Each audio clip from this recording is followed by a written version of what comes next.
students, today I am going to start the topic reactivity series, which can be defined as the series of metals in which the metals are arranged in decreasing order of their reactivity is known as reactivity series.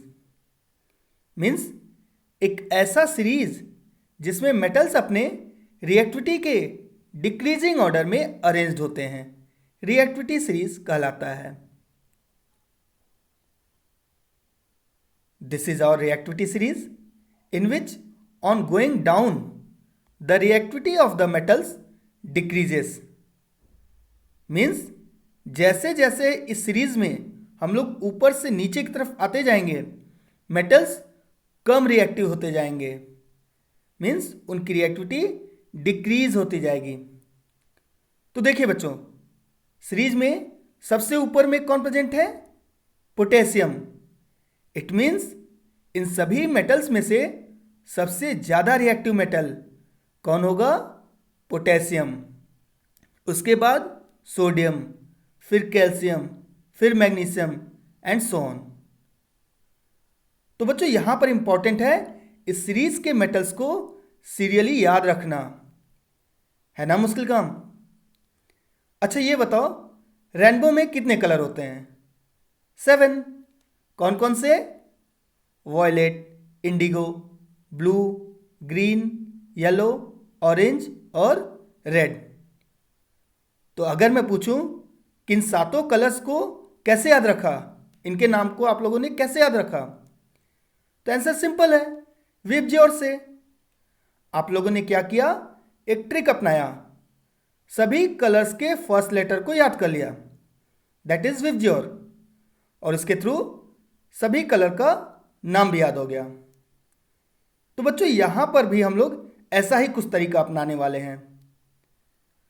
मैं आप लोगों को एक sentence बताऊंगा, आप लोगों को बस वही सेंटेंस याद कर लेना है. दैट इज केदारनाथ का माली आलू जरा फीका पकाता है. मैंने क्या बोला? केदारनाथ का माली आलू जरा फीका पकाता है. उसके बाद कोट है आपका. सेंटेंस को फिर से ध्यान दीजिएगा.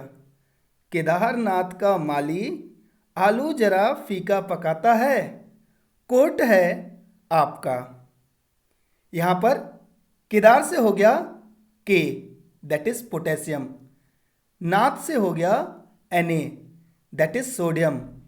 का से कैल्शियम, माली से Mg, मैग्नीशियम, आलू से Al, एल्युमिनियम, जरा से Zn, जिंक, फीका से Fe, दैट इज आयरन, पकाता से Pb, दैट इज लेड, है से H, दैट इज हाइड्रोजन, कोट से Cu, दैट इज कॉपर, है से Hg, दैट इज मरकरी, फिर लास्ट में आप AAP, A से Ag, फिर A से Au और लास्ट में P से Pt, दैट इज प्लेटिनम. तो बच्चों आप लोगों को बस ये लाइन याद करना है और उसके बाद एक दो बार सभी मेटल्स के सिंबल्स को इस लाइन से कनेक्ट कर लेना है. मैं गारंटी देता हूं विद इन मिनट आप लोगों को ये सीरीज याद हो जाएगा. Now some important facts related to the reactivity series.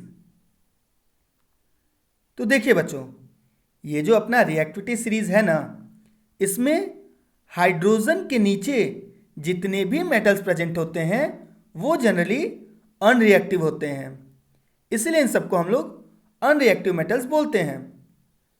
और अगर बात करें हाइड्रोजन के ऊपर प्रेजेंट मेटल्स की, तो वो सब रिएक्टिव होते हैं. और उन सभी को हम लोग 3 कैटेगरी में डिवाइड कर सकते हैं. जो सबसे ऊपर प्रेजेंट हैं उन्हें हम लोग बोलेंगे हाईली रिएक्टिव मेटल्स, उसके बाद बीच वालों को मॉडरेट रिएक्टिव मेटल्स और उसके नीचे वालों को लीस्ट रिएक्टिव मेटल्स.